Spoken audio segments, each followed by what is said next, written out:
Have you ever wondered what it feels like to stand at the edge of oblivion, staring into a darkness so vast that even hope seems like a forgotten relic? On Vulcanus Prime, that darkness was no metaphor.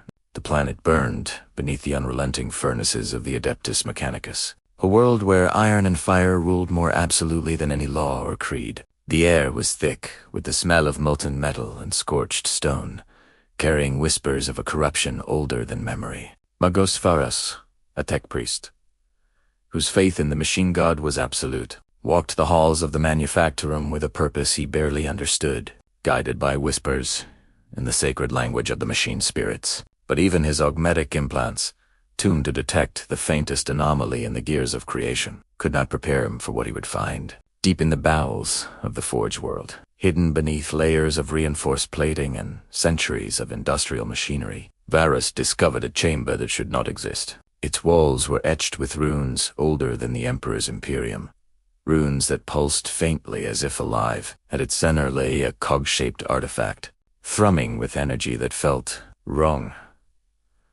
The machine's spirits recoiled from it, shivering in fear and awe. Varus reached out, his mechanical fingers brushing the artifact, and immediately the world around him trembled. It was as if the very essence of Vulcanus Prime had inhaled sharply and held its breath.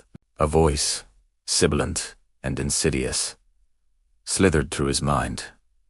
"I am the hunger that shapes all. I am the whisper beneath your god." Varus recoiled, the augmetic eye in his skull flaring red, scanning for threats. The relic's energy seeped into his circuits, a corrupting whisper that promised knowledge and power beyond comprehension. He knew the danger, but he also knew that destroying the artifact would draw the attention of the very forces it sought to summon. Summoning his courage, he initiated a partial lockdown of the chamber, attempting to contain the energy while he considered a method of destruction. Yet as the alarms blared and the manufactorum shuddered under the weight of unrelenting machinery, he felt a presence something alien and malevolent watching him from the shadows.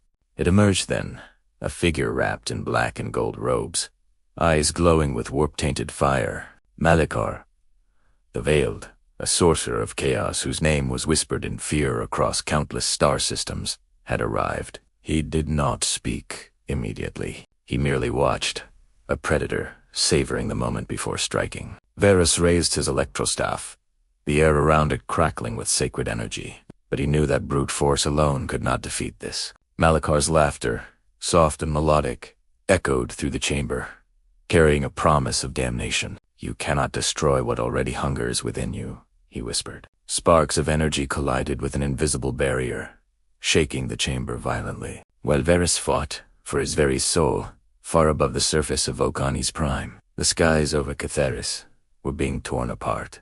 The 4th Company of the Ultramarines, led by Captain Darius Velen, had been deployed in response to the Tyranid vanguard detected entering the system. Drop pods screamed through the atmosphere, metals screaming against the wind, as the first wave of Space Marines landed amidst the ruins of once thriving Hive City. Valen's armor was scarred from previous battles, each dent and scratch a testament to his survival through countless campaigns. Yet even he had never faced an enemy like this.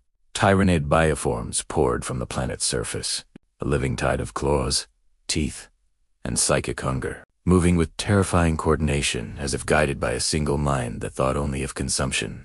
"Brothers," Valen's voice rang over the Vox, clear and commanding even amid the roar of engines and the screams of the dying. "We are the Emperor's angels.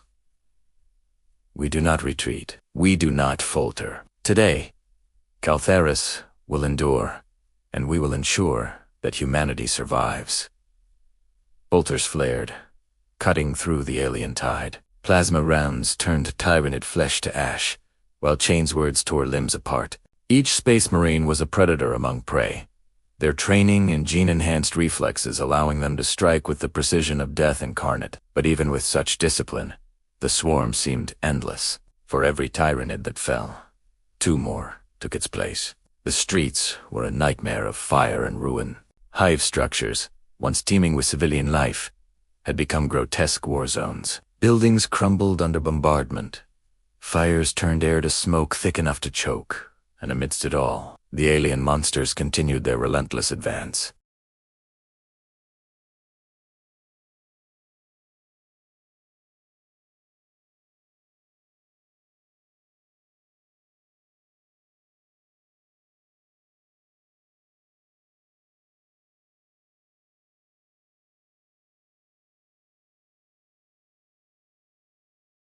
Their ships, disguised among Imperial Navy cruisers, had begun sabotaging orbital defense platforms. Explosions in orbit triggered panic among the defenders, and Admiral Thalric struggled to maintain control over the fleet. Signals failed, communications were jammed, and even the most seasoned captains began to doubt the battle plan. Thalric's orders were clear.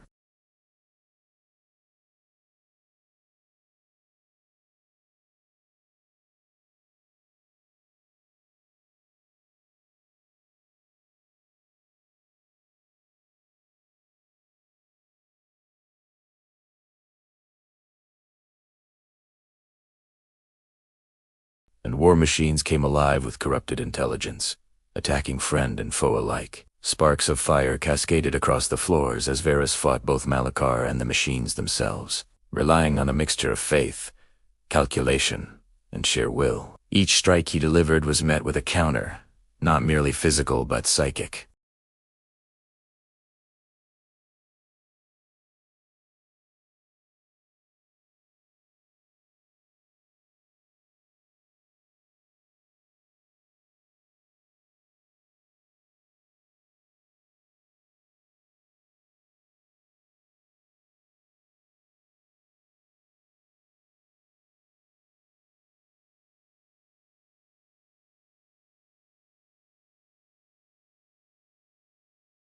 Only to reveal that more had survived, adapted, and returned. Valen led his company through the inferno, striking at key synapse nodes, sacrificing squads when necessary to save others, embodying the brutal calculus of war. Each victory was Pyrrhic, each step forward a balance between survival and annihilation. The civilian population fared far worse.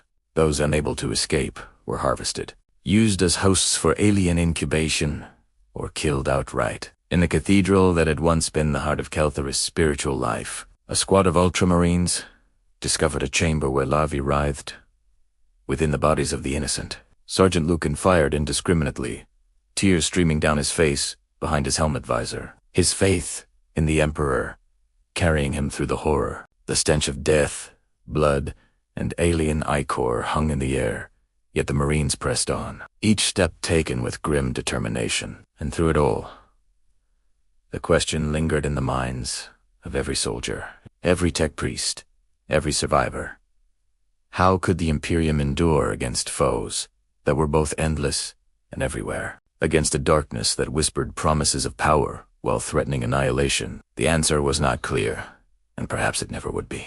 By the time Varys finally managed to sever the artifact's connection to the manufactorum, the chamber was collapsing around him. Malachar's laughter echoed in the void as the tech priest fled, carrying only partial knowledge of the chaos energy he had encountered. Somewhere in the shadows of Vulcanus Prime, the war machine of the Imperium continued to churn, blind to the corruption lurking within its heart. Above, the Ultramarines had stabilized part of the city, but at a terrible cost. The Tyranid swarm remained, relentless and adaptive, bending the tides of battle to its will. Captain Valen knew that this was only the beginning. The fires of Vulcanus Prime and the blood-soaked streets of Catharis were merely the first sparks of a war that would engulf the sector, testing the limits of courage, faith, and loyalty. And as the smoke rose into the stars, one undeniable truth settled over all who survived. In the grim darkness of the far future, there is only war. The fires of the Forge World had consumed entire manufactorums, yet the corruption Malachar had sown refused to die. Magos Varas, wounded and weary, staggered from the ruins of the chamber. Sparks from failing machinery hissed and popped around him, machines meant to serve humanity turning violently against their operators. By shattered machinery, or by warp-tainted energy leaking from the relic he had nearly destroyed. Admiral Talrik, perched aboard the Imperial Glory, barked orders into a chaos of static and broken signals. All ships, maintain formation. Identify any contacts. Had already begun to dismantle the fleet from within. Explosions rocked the void, sending smaller vessels tumbling into the blackness. And Talrik's carefully orchestrated plans began to collapse. Meanwhile, on Caltharis, the surviving Ultramarines regrouped in the lower hive sectors, their armor scorched and bolters running hot from relentless fire. And the Tyranid swarm continued to adapt with horrifying efficiency. Each synapse node destroyed seemed only to delay the inevitable. More monstrous creatures replaced those that fell. Then came the whispers. A few fell to these voices, turning on allies or fleeing into the maelstrom of alien bodies. The presence of Malakara the Veiled was more than rumor now. In the midst of this escalating nightmare, a new figure appeared, a force as unexpected as it was commanding. His arrival was sudden and unannounced, yet the authority he radiated left no room for argument. "You fight bravely," Kellis said, his voice low, carrying the weight of judgment. "Malakar has allies, and the chaos artifact he wields is not fully contained. If we do not act decisively, both Vulcanus Prime and Caltheris will fall, and the Tyrannid threat will follow. You will need my guidance and your trust." Valen's jaw tightened, but the logic was unavoidable. "We've seen what happens when caution is replaced by hesitation," he admitted. "We fight, we bleed, and we debut. This city, this world, will not be taken while the Emperor's angels still breathe." Kylie's nodded. "Then we move immediately. There is a strike point deep behind enemy lines. Malakar's influence is strongest there, and the chaos rift he has opened must be closed before it spreads beyond containment." Above the city, massive bioships emerged from the atmosphere, disgorging swarms that seemed to darken the sky itself.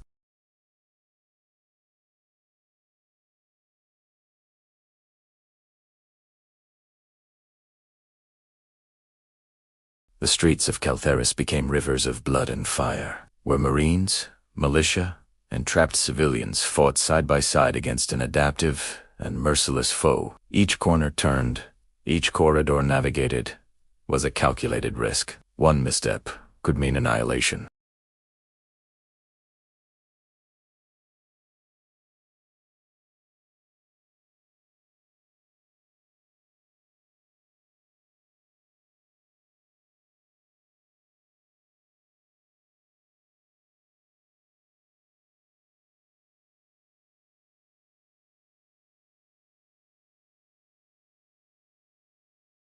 Every spark of corrupted energy analyzed. The battle was no longer only against the Tyrannids, but against the very reality around them, warping under the influence of Malakar's dark power. In the lower sectors, Ultramarines squads encountered civilians trapped in tunnels, many driven to hysteria by the alien presence and the creeping influence of chaos.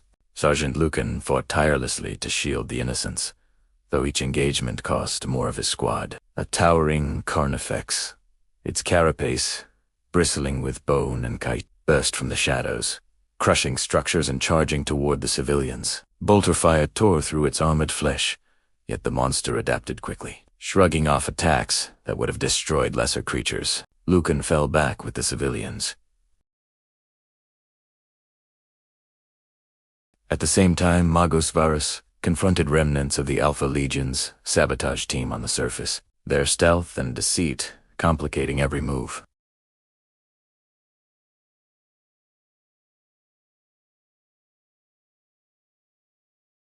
Each encounter was a battle of wits as much as of weapons. Varus used both his tech priest augmetics and his deep understanding of the machine spirits to outmaneuver the infiltrators, disabling sabotage nodes while fending off traitorous assassins. Khalees led Valen and a strike team toward the heart of the chaos influence, navigating ruins, collapsed streets, and swarms of alien predators. The streets themselves seemed alive, warped by the energy leaking from the artifact. Shadows twisted unnaturally, and time felt fractured, disorienting even the most disciplined soldiers. The presence of Malakar was undeniable. Every step toward the artifact brought waves of psychic pressure, testing the resolve of the Imperium's finest.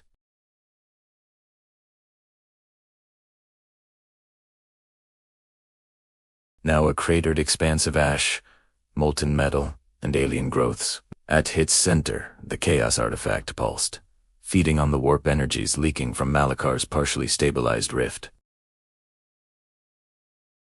And the air itself shimmered with corruption. Kalis stepped forward, raising an ancient reliquary to stabilize the energies, while Valen's Ultramarines formed a perimeter, their bolters firing in disciplined volleys at emerging threats. Tyrannid creatures swarmed toward them, and warp-infused demons erupted from fissures in reality. It was a battle on multiple fronts: physical, psychic, and spiritual. Magos Varus arrived, his augmetics sparking and smoking from prolonged exposure to the chaos energies. "The artifact cannot be destroyed entirely," he warned, voice strained. "We can only contain it long enough to close the rift, but it will take sacrifice.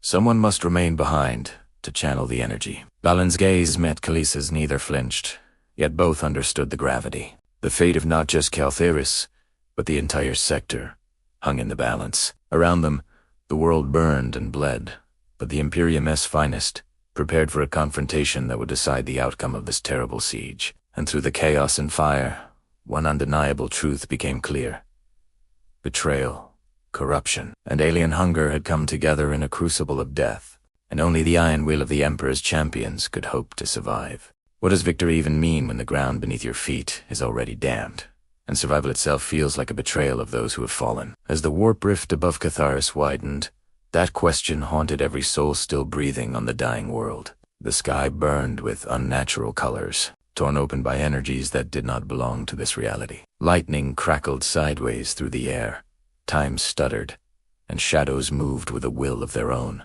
This was no longer just a battlefield, it was a wound in existence itself. At the heart of the ruined plaza, the chaos artifact pulsed violently, each throb sending waves of agony through the minds of those nearby. Demonic shapes clawed their way into reality, their forms half-finished, screaming in hunger and rage. The Tyranids, drawn by psychic excess, like predators to blood, surged toward the epicenter, their hive mind sensing an opportunity to consume something far greater than flesh. Two apocalypses collided in one place, and humanity stood between them. Captain Darius Falan planted his feet amid the rubble, Bolta roaring as he cut down charging bioforms. His armor was cracked, his movements slower now, but his will was unbroken. Around him, Ultramarines fought in tight formations, discipline holding firm against impossible odds. Brothers fell, some torn apart by tyrannid claws, others dragged screaming into the warp by demons, but none retreated. Each Marine knew this was the line where history ended or survived. At the center of it all, Inquisitor Khaleesi stood before the artifact, chanting words older than the Imperium itself. Ancient seals flared into existence, glowing with a pale, defiant light as they strained to contain the rift. Sweat mixed with blood beneath his armor as psychic backlash tore at his mind. This was not a battle that could be won with weapons alone. Faith, will, and sacrifice were the only currencies that mattered now. Then the air grew still. The warp screamed, and Malakar, the Veiled, emerged. He stepped from the rift as if reality itself bowed to him, his form wreathed in warp fire and impossible geometry. No longer merely a sorcerer, he had become something more, something closer to Dema. His voice echoed from every direction at once, a chorus of mockery and triumph. "You fight so desperately for a future that does not want you," Malakar said. "The Imperium rots. Your emperor is silent, and now you will feed the gods." With a gesture, the battlefield erupted. Demons surged forward, tearing into both Tyranids and Imperial forces alike, while the hive mind responded with savage adaptation. Massive biomonstrosities slammed into warp entities, claws and teeth meeting raw unreality. The clash was catastrophic, a storm of flesh, fire, and madness that defied comprehension. High above, the Tyranid hive fleet revealed its final evolution, a colossal bioship descending through the atmosphere, its bulk blotting out the sky. Psychic pressure crushed minds across the planet as the hive mind focused, seeking to devour the warp energies pouring from the rift. If it succeeded, the Tyranids would emerge stronger than ever, capable of consuming not just worlds, but dimensions. On the edge of the plaza, Magos Varus dragged himself toward the artifact, his augmetic sparking, his flesh burned by corruption and fire. He understood now what the machine spirits had tried to warn him of. The artifact could not simply be destroyed. It had to be answered. He interfaced directly with it. Pain beyond description tore through him as corrupted datum and forbidden knowledge flooded his mind. He saw the truth of the warp, the lies of chaos, the endless hunger of the Tyranids and the fragile, stubborn defiance of humanity. Varus began to rewrite the artifact's function, not as a conduit, but as a cage. "Do it!" Kellys shouted through clenched teeth. "Now!" Varus hesitated only once. "For the Omnissiah," he whispered. "For the Emperor."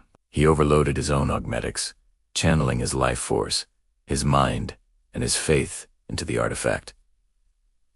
The result was catastrophic. A blinding surge of energy erupted outward, vaporizing demons, crippling Tyranid synapse creatures, and destabilizing the rift itself. Varus screamed as his body disintegrated, his sacrifice burning his existence out of reality, but the warp recoiled. Malachar roared in fury. Valen charged. The captain of the Ultramarines slammed into the Chaos Sorcerer with the force of a living weapon, power sword crashing against warp-forged armor. The duel was brutal and merciless. Malachar struck with sorcery that bent space itself, hurling Valen through shattered stone, crushing him with invisible force. Bones broke. Systems failed. Yet Valen rose, again and again, bolter firing point-blank. Faith driving him forward when flesh could no longer obey. Kellys joined the fight, unleashing relic weapons and psychic wards, binding Malachar just long enough. "Now, Valen," he cried. With a final roar, Valen drove his blade through Malachar's chest, pinning him to the collapsing artifact. Kellys completed the banishment rite, his voice raw, his soul burning as he forced the warp to obey. Malachar screamed not in pain, but in disbelief as the rift imploded, dragging him screaming back into the image. The artifact shattered, its energies collapsing inward in a violent, final detonation. High above the planet, the Tyranid hive mind screamed and then fell silent. The psychic network that bound the swarm together collapsed. Bioships, once a perfectly coordinated fleet of death, now drifted aimlessly. Seizing the moment, Admiral Thalric of the Imperial Navy gave the order. Shipboard guns roared to life, unleashing a storm of fire upon the helpless enemy. The great hive ship, the heart of the invasion, burned brightly before beginning its final, flaming descent, breaking apart in the scorched atmosphere. Down on the surface, the remaining Tyranids went feral. Without the hive mind's guidance, they became mindless beasts. The battle was over, but the world of Catheris was a scarred corpse. Among the ruins, Captain Valen stood, his armor shattered, surrounded by his fallen brothers. "You saved this sector," Inquisitor Kelly said, his voice low. Valen looked at the devastation, at the ash falling like snow. "We delayed its death." This was declared a victory, but those who survived knew the truth. In the grim darkness of the far future, there is only war. Thanks for watching, and don't forget to subscribe for more tailies from the 41st millennium.